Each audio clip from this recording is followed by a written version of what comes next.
ikaw na yung bumubuhay sa sarili mo, tapos tumutulong ka pa sa pamilya mo, dun mo talaga mararamdaman kung gaano kabigat ang buhay. Hindi na ito tungkol sa luho, hindi na ito tungkol sa gusto. Tungkol na ito sa kung paano mo mapagtatagpo ang kinabukasan kahit na halos wala ka nang natitira para sa sarili mo.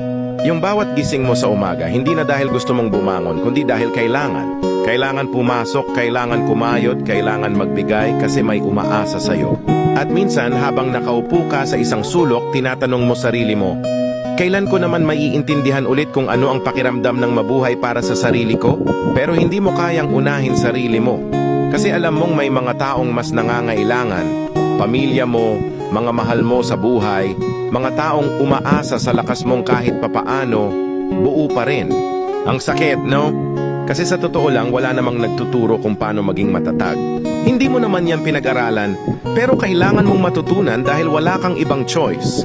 Kahit ubos ka na, tatawa ka pa rin. Kahit pagod na pagod ka na, magtatrabaho ka pa rin. At kahit gusto mo na lang huminga ng maluwag, iipitin mo pa rin ang luha kasi ayaw mong makita ng pamilya mong nahihirapan ka rin. Ito yung klase ng laban na tahimik. Walang sigawan, walang reklamo, pero ramdam mo sa bawat gabi na parang gusto mo na lang matulog ng mahimbing at wag nang gumising pansamantala. Hindi dahil sumusuko ka, kundi dahil sobrang bigat na ng lahat.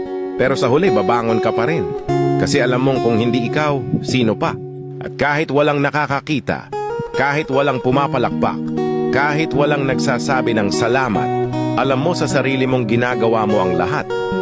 Hindi lang para sa'yo, kundi para sa mga mahal mo. At sa mga taong nakakakita lang ng ngiti mo, pero hindi alam kung gaano kabigat ang pinagdadaanan mo. Sana maintindihan nila na hindi laging okay ang matatag. Minsan gusto mo ring mapagod, minsan gusto mo ring may sumalo. Pero sa ngayon, tatayo ka pa rin, ngingiti pa rin, at kakayanin ulit bukas.